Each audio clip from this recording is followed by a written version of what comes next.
This video is going to show you how to use algebra to rewrite a recurring decimal as a fraction. Now, in this recurring decimal, we have 0.254, and the only decimals that are repeating are the 5 and the 4. So the first thing we have to do in all of these questions, it basically tells you need to write it in algebra. So I'm going to refer to my recurring decimal as x equals 0.254. Okay, that's my first step. Now I've got to think of a way that I can eliminate the repeated 5454 that recurs indefinitely. Now the decimals, the number of decimals after the decimal point is 3. So the first thing I'm going to do is I'm going to multiply all of this by 1,000. So the x by 1,000 and this by 1,000. And if I do that, so if I firstly multiply by 1,000, then I'm left with 1,000x equals 254.54 recurring.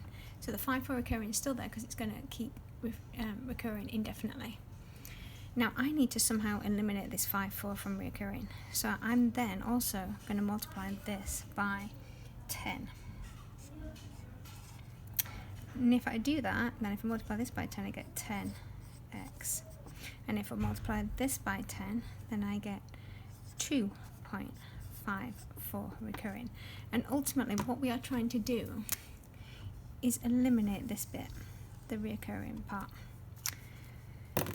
So we have the recurring part after the decimal place in both these two numbers. So if I subtract the two numbers, then I've got 1,000x minus 10x, which is 990x.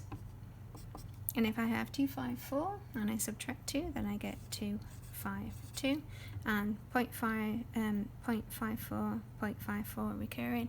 If I subtract those two, they eliminate, and that's what I want. So just need to solve this, so divide through by 990, so 252 over 990, and that simplifies to 14 over 55.